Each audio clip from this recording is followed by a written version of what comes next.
Bueno, ya comienza a conectarse nuestros buenos amigos aquí a través de mi página Andrew Everett Shalom, página oficial. Hoy lunes, estamos acá directamente desde Vaca Brava, lunes 14 de julio del año 2025. Gracias a todos ustedes, como siempre, por conectarse con nosotros y compartir también el contenido de lo que hacemos acá en la última frontera todos los lunes en vivo desde la Vaca, mejor dicho, sí, desde la Vaca, acá, Vaca Brava, desde la cava de Vaca Brava. Como siempre, acá compartiendo buena comida, buena bebida, un buen rato para todos ustedes. Y acá nosotros pues también compartiendo ese buen rato con ustedes, expandiendo definitivamente la información, el conocimiento que podemos tener a mano de los diferentes temas que como usualmente tratamos acá de forma distinta en la última frontera, diferente a lo que hacemos empezando en voz alta y luego lo que hacemos en la otra charla. Pero gracias por estar con nosotros. Ya según se siguen conectando más gente, pues vamos abriendo obviamente la discusión a los asuntos que me traen acá con ustedes hoy. Bueno, el tema directamente se titula Los amos del mundo, quienes controlan el mundo. No vamos a hablar acá de los Illuminatis, no vamos a hablar acá de las corporaciones multinacionales, ni siquiera los gobiernos que puedan existir a nivel imperial en nuestro mundo, cosa que es un tema bastante asiduo dentro del análisis que hacemos en otros de los programas, pero acá definitivamente vamos a tocar las cosas que son un poco más oscuras, en pocas palabras, ¿no? Los asuntos y los temas que a veces son tratados con pinza o que incluso son catalogados como amarillistas, fantasiosos, ficción o quién sabe qué otra forma o manera despectiva puede existir para hablar sobre estos asuntos que son importantes también, que tienen definitivamente, ¿no?, un nicho, un hueco, un espacio para el análisis y específicamente el análisis lógico y sobre todo ajustado a las circunstancias que vamos a estar hablando acá. ¿Quiénes son los amos del mundo? Bueno, regularmente los seres humanos piensan que nosotros somos, ¿no?, la especie superior en la cadena alimenticia, en la pirámide, ¿no?, de poder y de evolución biológica, pues nosotros estamos supuestamente y alegadamente en esa cúspide. Que todo lo que existe en el resto del planeta es inferior, hablando a nivel intelectual, a nivel de conciencia existencial, etcétera, etcétera. Así que el ser humano egocéntrico, ¿no?, se cree que es obviamente el ombligo del universo y que incluso en nuestro propio planeta pues nos hemos dedicado, ¿no?, a cazar otras especies, a explotar la tierra, a utilizar todos los recursos naturales que puedan estar disponibles para que hagamos lo que queremos y como queremos continuamente. Esa es la realidad de la historia de la humanidad desde el principio de los tiempos. Y así pues hemos evolucionado socialmente y hemos ido ajustando, ¿no?, el mundo a nuestra conveniencia. Y me explico para que entendamos bien a grandes rasgos lo que digo aquí. Hombre, el mundo lo tratamos de utilizar a nuestra manera, es decir, cambiamos el clima de alguna forma directa o indirectamente, ¿no? Explotamos las tierras a nivel de que muchas quedan inclusive estériles para el uso de agricultura en el futuro. Contaminamos todo, agua, aire, tierra, ríos, lagos, de todo. Usted puede dar un vistazo por arriba de la superficie del planeta Tierra y va a darse cuenta que es así. Así que nuestra especie se ha convertido en una forma o una especie de parásito que absorbe todo lo que tiene su planeta y que, como todos sabemos, hay planes de ir a Marte y de terraformar el planeta Marte y crear condiciones propicias para que la humanidad en un futuro cercano pues se pueda trasladar al planeta Marte para hacer exactamente lo mismo que hace aquí. Claro, con unas desventajas ambientales, ¿no?, con unas carencias de campo magnético, de menos gravedad, menos densa la atmósfera, ausencia de oxígeno, etcétera, etcétera, y lo que usted guste para ir para abajo. Pero por eso existe el término científico terraformar, es decir,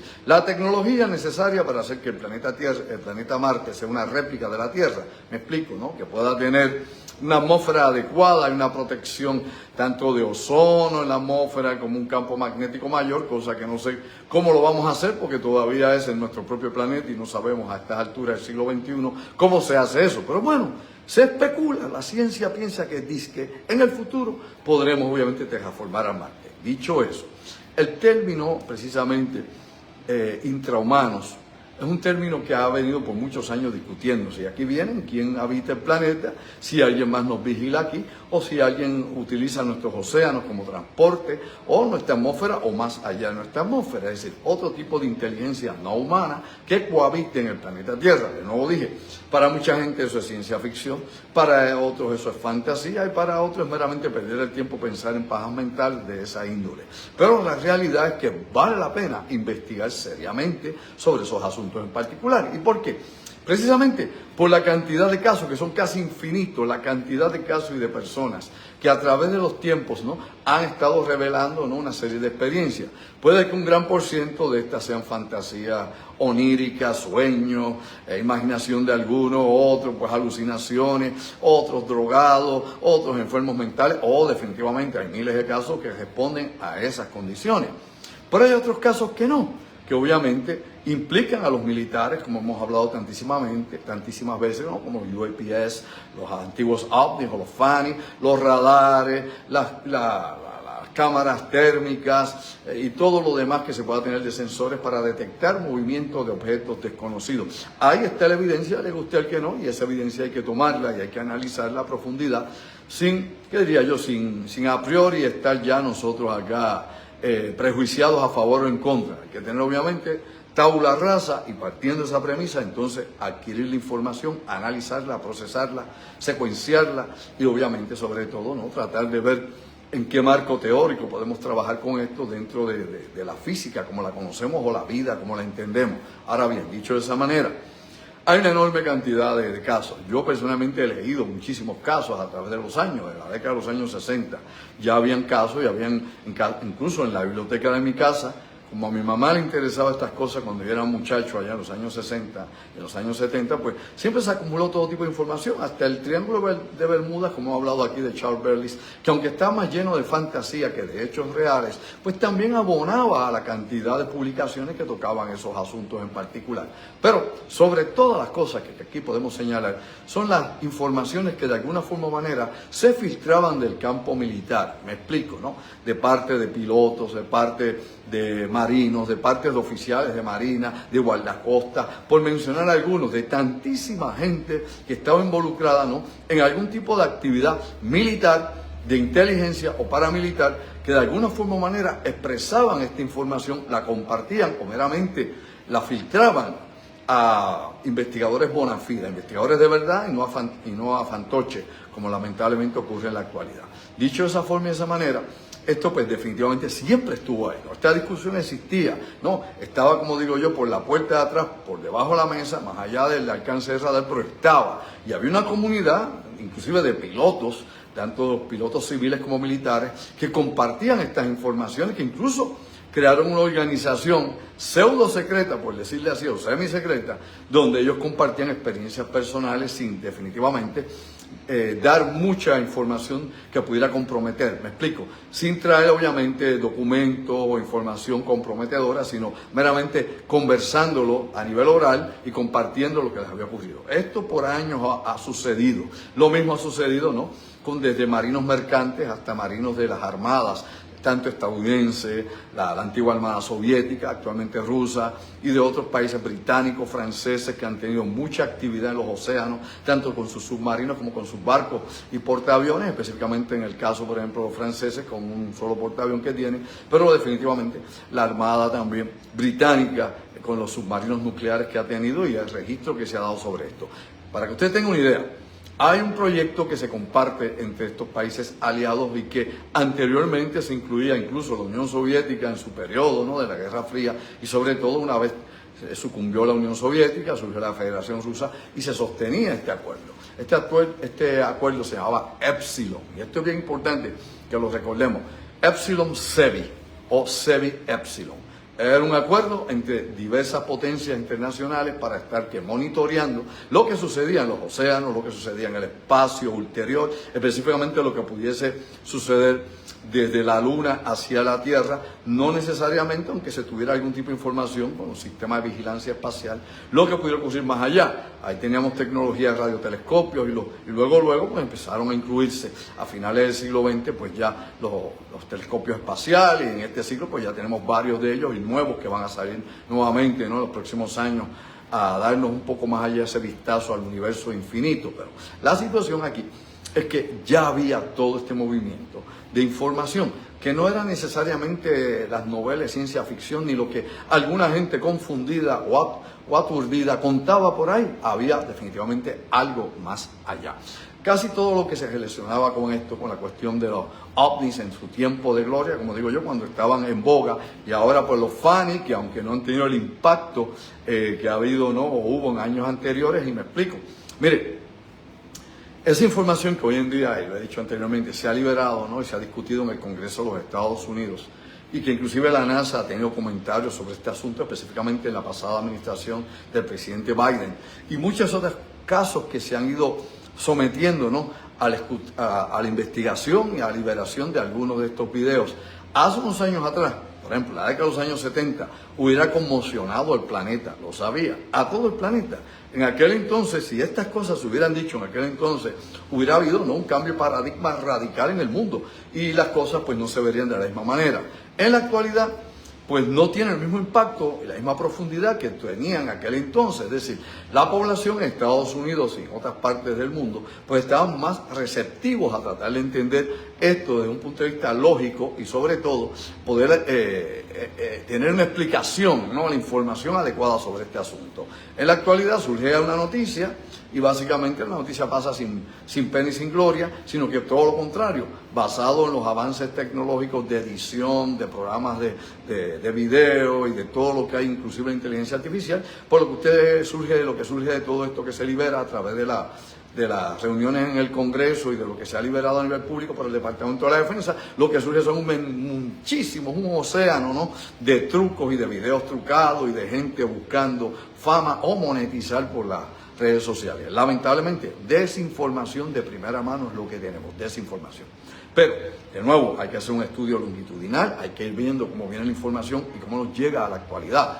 ¿Cómo sospechar de que definitivamente hay otros que habitan este planeta? Pues bueno, hay un sinnúmero de científicos de primer orden, no esta gente rara que dice ser científico y no lo es, sino gente de primer orden que de alguna forma o manera han aportado a esta investigación. Lo hemos hablado aquí, desde el doctor, por ejemplo, Hynek, hasta llegar obviamente al doctor Willis. O sea, son físicos que trabajaron en esto.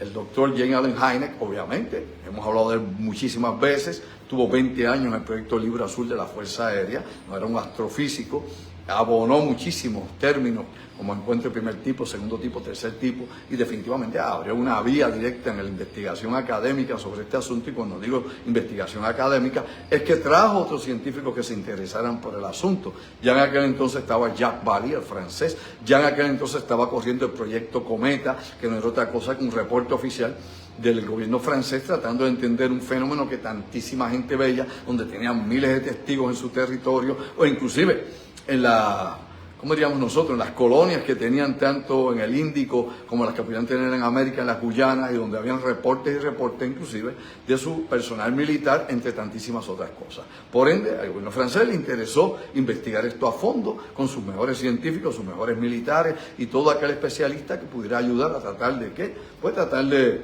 resolver este misterio de alguna forma o manera. Y esto lo hemos hablado y lo hemos presentado en conferencias y en otras ocasiones, el proyecto obviamente Cometa, pero que no es el único. Todo lo que se dice en Estados Unidos, Blue, me explico, ¿no?, dentro de los campos de la defensa militar y sobre todo la inteligencia militar de los Estados Unidos, está relacionado con este tipo de avistamiento. Por eso es que se llama Blue Book, el libro azul. Pero todo lo que sea Audio Blue, todo lo que sea audio blue, ¿no?, todo lo que pueda hacer, por ejemplo, en órbita espacial, entre la Tierra y la Luna, todo lo que pueda crear ahí, ¿no? About the blue es otra de las cosas que se dicen. Hay una serie de claves que se hablan aquí, siempre es con azul. Por ejemplo, la Marina, ya había mencionado aquí anteriormente, la Marina había estado hablando también de un proyecto llamado, aparte de esto, que se llamaba Dive Blue. Dive Blue, ¿no? Dive Blue es sumérgete abajo de lo azul, y ahí venían una serie de registros y detecciones que se habían hecho con sonar y con submarinos de combate que habían ubicado supuestamente y alegadamente zonas específicas de donde provenían muchos de estos objetos no identificados, estos ovnis, ¿no?, los objetos voladores no identificados, los OSNI, los objetos submarinos no identificados, y ahora clasificados o llamados de otra manera, aunque sea el mismo fenómeno. Obviamente estaba otro fenómeno que se llamaba InBlue. Fenómeno in blue, todo aquí obviamente la clave es blue, azul. In blue, pues aquí tiene que ver obviamente con qué: cavernas subterráneas, edificaciones subterráneas, actividad subterránea, etcétera, etcétera, relacionado con qué: con una inteligencia no humana en esas regiones. De nuevo, se lo vendo al costo. Esto es lo que se hablaba, ¿no? En esa esfera de intercambio de información donde supuestamente y alegadamente se liberaba esto, de ahí surgía parte de los informantes que se conectaban con algunos de los investigadores en Estados Unidos cuando querían revelar una información que fuera tal vez revolucionaria en el sentido de cambiar los aspectos de qué entendemos por el universo y el mundo, o tratar de llamar el interés hacia otro campo. Lógicamente, los servicios de inteligencia lo saben, y los servicios de inteligencia filtraban información equivocada o errónea adrede para desviar cualquier tipo de estudio que pudiera acercarnos, ¿no?, a la realidad de estos fenómenos y sobre todo alguna explicación si es que hay alguna. Yo recuerdo, por ejemplo, en los años 80 hubo un proyecto llamado Excalibur. Y estos son proyectos que están, usted los puede buscar, están ahí, algunos están desclasificados, otros se mencionan pero siguen clasificados, como por ejemplo cuando se hacen votaciones, como he mencionado anteriormente, en el Congreso de los Estados Unidos o en el Senado, allá en Washington, los proyectos que son clasificados no se definen ni se da la información, meramente se le dice al senador o al representante que vote a favor o en contra. Se le da un número de serie a un proyecto específico, ellos dicen material obviamente confidencial o material que es clasificado, meramente vote sí o no, nada, se da un título y un número de serie. No sé si en ese sentido el congresista o el senador tienen, ¿no?, un desglose de lo que es ese título, un desglose o algo que explique de qué se trata ese proyecto al que van a asignar cientos de millones de dólares, miles de millones de dólares. Lógicamente debe haber alguna descripción, no debe ser toda porque es material clasificado, y obviamente usted sabe muy bien que cuánto dura un senador, cada 2 años tiene una nueva elección, así que usted no va a estar dando la información clasificada a alguien que tal vez en 2 o 4 años no esté en el gobierno y se enteró entonces de esto y esto, de H, B, C, D. Lógicamente no funciona de esa manera, así que ni representantes, ni senadores, ni nadie de esto tiene obviamente, ¿no?, el meollo de la cosa, es decir, la información que sea importante, trascendente meramente, tienen lo que entienden los servicios de inteligencia o el programa militar o de desarrollo de tecnología, sea DARPA o quien sea, lo que les van a dar para que ellos den el ok o no. Bueno, el proyecto Excalibur, en la década de los 80, lo que estaba fabricando era una bomba para destruir búnker, ¿no? La GBU 57, la MOP, que hemos hablado aquí por el ataque que hubo contra Irán, contra sus centros nucleares. Pues bueno, eso ya se estaba trabajando y experimentando en la década de los años 80, y de hecho se llamaba Proyecto Excalibur, y que en aquel entonces cuando se descubrió algo de este proyecto, fíjense cómo es que se dice por qué se estaba creando, perdonen ustedes, esta arma. Se decía que se estaba probando porque esta arma iba a ser utilizada en la base Dulce de New Mexico, Nuevo México, porque supuestamente alegadamente de muchos años se había hablado, había el rumor, habían las historias, habían las informaciones no confirmadas que supuestamente alegadamente había una base extraterrestre de abajo, de grises, y que había que destruirla, y que los comandos boinas azules, comandos alfa que había enviado la Fuerza Aérea para tomar control de esa instalación, que había sido disque compatible, ¿no? Había sido compartida por el gobierno de Estados Unidos, por la Fuerza Aérea, y había sido utilizada por estas entidades biológicas no humanas o extraterrestres, o como le quiere decir usted, biónicas, o tantísimas posibilidades, pues alegadamente habían tomado el control, y que la Fuerza Aérea de Estados Unidos, ¿no?, por mando obviamente directo del programa especial que desarrollaba o trabajaba en conjunto este programa, pues enviaron a las boinas azules de la Fuerza Aérea, y que supuestamente los mataron prácticamente a todos, hicieron una masacre, y que para poder no empatar la pelea, pues estaban fabricando una bomba de penetración que los destruyera bajo tierra. Mi madre, esa es la historia. ¿Es cierto o no es cierto?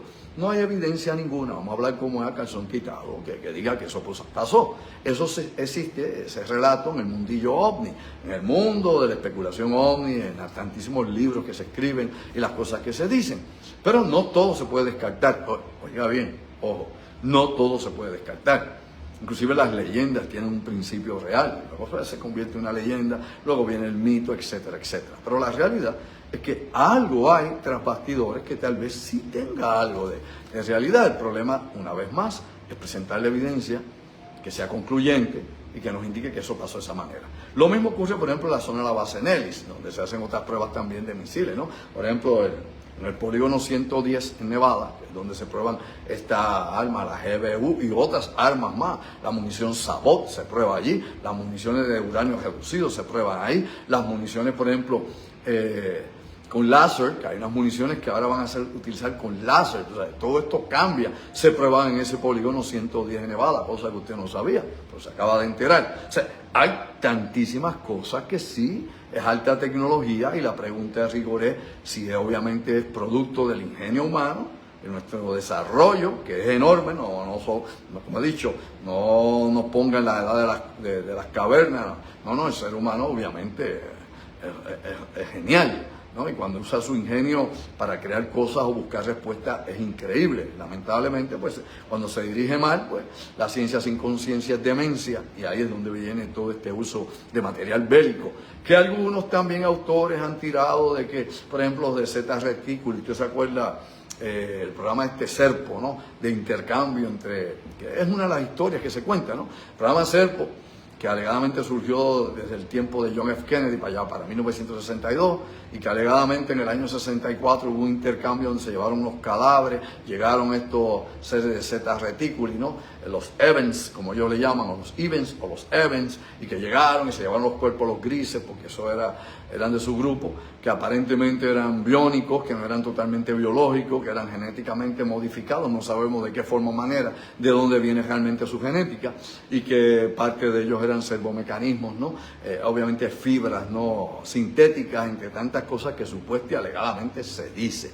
Que la evidencia del documento oficial no existe, que la evidencia física no está en ningún lado y que nadie la puede ver, pero que se habla y se habla y se repite y se acepta como si fuera real. Pero bueno, hay quien le guste esa historia. A mí me gustan las buenas películas también de misterio, pero en este caso el proyecto Serpo se corrió de manera aún más adelantada, ¿no? Se progresó más desde la época obviamente de los estrellamientos en 1947, que cuando surge todo esto, los dos objetos voladores no identificados, los dos vehículos alegadamente rescatados en Nuevo México. El que más usted conoce es el de Roswell, pero obviamente fueron dos objetos. Se habla del de Azteca, el de Aztec, se habla del de Roswell, entre otros más, que se mencionan, ¿no? Una larga lista de estrellamientos que se le achaca a los nuevos radares que se estaban creando en aquel entonces, que creaban un bloqueo en el campo electromagnético de estos objetos, y entonces venía el estrellamiento. Eso es lo que se dice. Estoy contando, se lo estoy vendiendo al costo. No es lo que yo creo, no es lo que usted tiene que creer. Y no es lo que el gobierno dice, porque el gobierno niega totalmente cualquiera de estas cosas. Y lógicamente, nuevamente, la ausencia de evidencia, documentos reales, gente que pueda aportar sobre esto, pues obviamente deja eso en el misterio, en el tal vez, a lo mejor, quién sabe. Pero bueno, hay que dudar, como dice el dicho acá, ante la duda saluda. Pero bueno, importante también señalar que aquí tal vez el punto máximo de este proyecto Serpo fue alegadamente el viaje en 1965 de 12 militares de Estados Unidos que habían sido entrenados como astronautas. Recuerde que estaba comenzando los primeros viajes de los astronautas estadounidenses, estaban comenzando las misiones Aurora, ¿se acuerda de eso? Luego vinieron las Géminis, puede ser esa época. Y supuestamente estos militares se entrenaron, 10 hombres y 2 mujeres, una docena de ellos, y se enviaron a un intercambio. El intercambio alegadamente es que van a ver acá miembros de Serpo, un planeta allá en la constelación Zeta Reticuli, y que estos iban a estar en la Tierra en un intercambio. El intercambio llevaba inclusive nueva tecnología para energía libre, inclusive armamentos también, sobre todo tipo de cosas que va desde lo bélico hasta energía obviamente, como diríamos nosotros, infinita, sacada obviamente del recurso del medio ambiente, del punto cero. Así que lógicamente pues es algo que teóricamente existe, pero que físicamente no lo hemos visto ni lo ha visto nadie. Pero bueno, se suponía que eso era. En ese viaje que estuvieron allá, alegadamente estuvieron varios meses, creo que eran 38 años, 39 años luz, no recuerdo, estoy haciendo acá memoria, el viaje, ¿no? Y que duraba como 10 meses de aquí, de la Tierra allá, sobre la velocidad de la luz, obviamente, pero bueno, las leyes físicas que ellos conocen, nosotros pues tal vez no entendemos, y si las entendemos pues no tenemos la tecnología a la mano. Pero bueno, eso es lo que describe esto, y que de esos que fueron allá, y usted puede buscar información sobre el proyecto Serpo, porque hay muchísimas, unas se contradicen con otras, donde usted tiene que sospechar, usar un poco la materia gris y ser un poquito agudo en eso. Cuando una empieza a contar una cosa, la otra cuenta otra cosa diferente, otra la añaden, y por allá aparece gente que supuestamente está con el proyecto Serpo. Recuerde que en el 2005 alegadamente se liberaron 3.000 páginas que habían sido redactadas por 7 de los que regresaron del planeta Serpo. Me explico, de los 12, según cuenta esta historia, 2 murieron allá, no dice si fue hombre o mujer, 3 se quedaron a residir allí permanentemente, por alguna razón no explicada, y 7 disque regresaron, y eso escribieron, ¿no?, 3.000 páginas de informe, unas bitácoras, y que eso supuestamente tiene el DIA, que es la unidad o el departamento de inteligencia del Departamento de la Defensa, que alegadamente es la gente que tiene esa información, que no es la CIA, etcétera, etcétera. Así que usted puede aceptarlo, puede negarlo, como usted quiera, o sea, todas esas cosas están allá. Pero que tiene su génesis en el caso Roswell en 1947. Hay otros proyectos, como dije hace un rato, Epsilon, que es alegadamente el intercambio de información que hay entre los países y específicamente la superpotencia, utilizando, ¿no?, diferentes fuentes de información que se lleva a una matrix que se comparte alegadamente y se analiza tanto por los Estados Unidos como por otras potencias específicas. No especifican si los chinos tienen acceso directamente a esa información, cosa que dudo mucho. Los chinos siguen robándole material intelectual a los Estados Unidos y patentes, así que los chinos no han tenido directamente ningún acceso a eso. Para empezar, cuando todo esto comenzó, los chinos seguían siendo un país agrario, agrícola. No había comenzado, ¿no?, el proceso de cambio en la década de los 80, 90, hasta el momento donde ahora sí China es una potencia tecnológica y militar. Antes era un pueblo agrícola. Pero bueno, aclarar ese punto brevemente, aquí la pregunta es igual la siguiente: ¿quién vive aquí? O sea, tenemos que... De hecho, en los informes que había, yo recuerdo hace años un libro que había leído sobre esta cuestión de Proyecto Serpo, de que ellos han regresado como 8 veces aquí.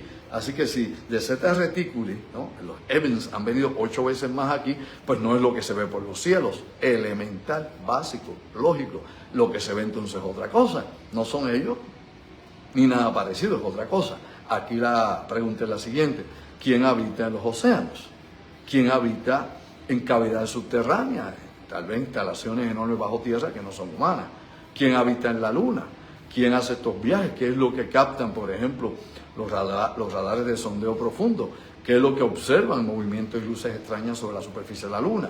Dicen que no son fenómenos naturales, ningún científico lo ha explicado, pero otros pues dan otras explicaciones. Hay quienes dicen que lo que afirman, por ejemplo, oiga bien, los astrónomos aficionados que ven objetos pasando por la frente de la luna son los satélites que están en la Tierra, que se pierden de perspectiva por el mismo lente, que incluso yo he visto, sí, si usted busca un search, va a encontrar la misma estación espacial, por ejemplo, internacional, que se ve como si estuviera ahí sobre la luna orbitando y está en órbita la Tierra, pero que la perspectiva por la óptica, la misma física óptica, pues se ve de esa manera, cambia esa percepción o cambia, ¿no?, la impresión.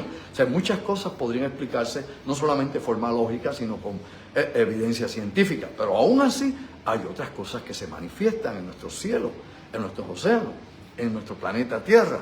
Y como he dicho, infinidad de testigos, incluso personalmente. O sea, por eso es que le doy credibilidad a estas cosas, no porque me lo contó Pepe o lo leí en una revista o un libro, lo vi en un documental. Es que personalmente yo he tenido varias experiencias, bastantes experiencias, por decir algún número, no decir ninguno, tal vez, por tantos años, 50 años, que sí hemos visto cosas que no tienen ninguna cabida, primeramente en lo que yo conozco de ciencia o cualquier otro quiera aportar en la ciencia o discusión sobre cómo explicar un evento que está rompiendo las leyes de la física o que meramente no hay nada que podamos comparar conocido. Y si ahora hablamos, la década en que estamos, en 2025, pues obviamente ahora tenemos una alta tecnología militar que se parece en algo a alguna de estas cosas, en algo, no igual, en algo. Y que pues tal vez mucha gente se confunde y que ha habido proyectos secretos en el Área 51 y tantísimas otras bases de los Estados Unidos, por ejemplo allá, la base en Ellis, en el Área 51, en el área de Nevada, y como en Nuevo México, por ejemplo, en áreas como White Sands y tantos lugares más, que la gente pues sí, podría obviamente creer que es una cosa de otro planeta porque no se parece a lo que regularmente usted cree que es un avión, un helicóptero, un globo. Pero aún así, si vamos más atrás, que es lo importante, cuando estas cosas estaban ni siquiera, tal vez en planos únicamente, o estaban empezando a ver cómo lo hacían, en la década de los 60 y 70, donde yo vi cosas que obviamente eran extraordinarias, Estados Unidos, mastique con las neuronas, no tenía ese tipo de tecnología a la mano, y menos los soviéticos. O sea, los soviéticos estaban mucho más atrás de lo que usted podría imaginarse. Todo era mucha propaganda para seguir invirtiendo billones de dólares en el bloque militar en Estados Unidos, metiéndole miedo a la gente con los soviéticos. De que fueran peligrosos y tenían armas nucleares, sí, pero no eran ni tenían las capacidades que se vendían. Que incluso a los soviéticos no les molestaba que los vendieran más allá de lo que realmente eran, porque obviamente pues era la imagen que querían meterle al planeta con más miedo que vergüenza. Pero, de nuevo, Hay cosas que se manifiestan en el cielo, hay cosas que se manifiestan en el mar. Hemos hablado aquí, obviamente, de objetos que tienen la capacidad de estar bajo el agua, sobre el agua, en el aire y en el espacio. Ese tipo de objetos, obviamente, que logra esos intercambios de fase o de ambiente o transformación en el sentido de se adapta o tiene la capacidad de ser, obviamente, un cambio continuo. Es decir, estos objetos, definitivamente, algunos creen que pueden ser interdimensionales, otros dicen que es interfase, bueno, lo pueden llamar de muchas maneras. La realidad es que una tecnología que no entendemos, por lo menos lo que se enseña en ingeniería y en aeronáutica en las universidades actualmente, si es un conocimiento que no se enseña ni en MIT ni en Caltech, por darle dos ejemplos, pues definitivamente ¿dónde se aprende? En las bases militares o en la industria aeroespacial directamente en ese bloque militar, industrial, farmacéutico, aeronáutico. Es ahí donde los ingenieros realmente van a aprender esto, porque en las universidades regularmente ese tópico no se trata. Hay cosas que en teoría sí se pueden estudiar, pero no en la práctica per se. Así que el misterio de quienes viven tal vez dentro de la Tierra, los intraterrestres, el misterio de que quienes puedan vivir bajo el océano, claro, hay una serie de factores bajo el océano que hacen muy difícil que usted pueda moldear metales, hacer lo que hace aquí en superficie, porque el hábitat como tal, ¿no? El mar, el océano, pues es una dificultad, no solo por la presión submarina, sino definitivamente porque no funcionan las cosas igual que aquí. Si no, los delfines ya nos hubieran conquistado, puede estar seguro de eso. Pero, lógicamente, lo que plantean algunos es que el océano es meramente una zona de transporte, que son cavidades subterráneas, construcciones subterráneas, tienen salidas por el mar, como tienen salidas por tierra, y quién sabe por dónde más. Eso es lo que se plantea en el mundillo ovni, en este tipo de ideas que hay. De nuevo, como dije al principio, no se pueden descartar muchas de estas cosas. Algunas parecen fantásticas, parecen locas. Yo trato de ser escéptico hasta donde es posible, pasarlo por el sedazo. Pero mi experiencia personal, cuando he tenido este tipo de experiencia en expediciones que hemos hecho por tantísimos años, o experiencia de personas que yo le doy toda su credibilidad, o incluso investigadores bona fide que han podido no tener algún tipo de trabajo que pueda tal vez explicar esto de una forma más lógica, si así queremos decir, o por lo menos más comprensible, más racional, pues tú te das cuenta que aunque le pases lo que tú quieras pasar y lo pongas al máximo de escepticismo o lo quieras purificar para que no parezca ciencia ficción o fantasía, te das cuenta que efectivamente hay algo. Hay algo ahí, no lo entendemos. El que diga que lo entiende, miente. Que se miente a sí mismo, nadie lo entiende. No, que a mí me hablaron, me dijeron en la mente, te están utilizando, papi, juegan contigo. Tú eres meramente un simio que anda por ahí lampiño y una mente superior a la tuya quiere que tú veas o haces lo que haces. Obviamente estos son los dueños del mundo. ¿Por qué no intervienen con nosotros? Pues bueno, esa es otra gran pregunta. Como decía, ¿no? Fermi preguntaba por qué no se expresan, por qué no aparecen con un universo tan inmenso y no detectamos a los seres extraterrestres, ¿no? Cuando usted empieza a pensar en Enrico Fermi, esa idea que él tenía y eso que él plantea, ¿no? La paradoja de Fermi, pero también tiene entonces que ubicarse aquí, que hay acá en nuestro mundo. Si vienen de tan distante cuando realmente vienen de aquí mismo. Y es ahí el detalle, no es de allá. No es que vengan de Zeta Reticuli cada qué sé yo cuánto tiempo, o vengan a venir de las Pléyades de no sé cuánto tiempo, cada cual de vez en cuando una paradita en la Tierra para bregar con sus propios asuntos, con una agenda desconocida que usted no sabe ni para qué ni por qué, y que nos vean obviamente como una reserva biológica o como una especie inferior. Obviamente peligrosa, porque usted cuando va a la selva, sepa, usted puede ver inferior al león, pero el león solo puede comer a usted crudo y sin sal. Así que es peligroso, como cualquier otra especie. Pues nosotros somos peligrosos. Algunos dicen que nosotros somos una especie de virus mental, que afectamos otras formas de vida, otras especies. Bueno, todas esas son las cosas que se hablan en este mundillo de lo desconocido. Pero bueno, también quiero decirles lo siguiente, como tantos otros temas, porque tengo obviamente temas que he dejado para una segunda parte, pero lo vamos a ir trayendo poco a poco, según acá, pues acá yo me libero de esto y acá yo hablo aquí, como dicen, ad libitum, acá, sin, qué sé yo, sin parámetros que me limiten a mi expresión directamente sobre estos asuntos u otros asuntos, porque acá, como digo yo, estoy en la última frontera y trato esas cosas que están en el borde de la realidad. La realidad, pues, ¿qué es la realidad? Lo que usted cree, lo que yo creo, lo que percibimos, lo que nos dicen. Claro que no. Estas cosas están en ese borde de la realidad y se manifiestan en un mundo en ocasiones ilógico para los humanos, e inclusive a base difícil de percibir por los sentidos, entre tantísimas otras cosas. Así que despierta durmiente. Los invito también a que estén conmigo el 16 de agosto. Apunta, 16 de agosto, Bellas Artes de Santurce, presentando allá Top Secret 3.0. ahí hay evidencia. Ahí no es tal vez aquel me contó que había que reflejito, que si este es el raro, que si tenía 8 patas, que si tenía membranas. No. Aquí vamos a los hechos reales en Puerto Rico. Despierta Durmiente. Top Secret 3.0, la investigación de campo, la continuidad de Top Secret 1, Top Secret 2, que fueron los pasados 2 años. Aquí venimos en la tercera parte. Impactante información para despertar a los durmientes, que va desde obviamente los experimentos con la población, por ejemplo, escapes de gases en escuelas públicas en Puerto Rico, entre otros temas, Vieques, obviamente los efectos de la población en Vieques y otras instalaciones ocultas todavía en Vieques, zonas en Puerto Rico que son bases obviamente operacionales, que no están ni siquiera registradas en ningún lugar, corporaciones del bloque militar que no pagan patentes en Puerto Rico. Lo sabía, despierta para que Hacienda se ponga para su número, los municipios y la gobernadora y todo aquel que cree que sabe no sabe nada. A eso y mucho más, ahí la evidencia, no es que yo lo diga, usted lo va a ver,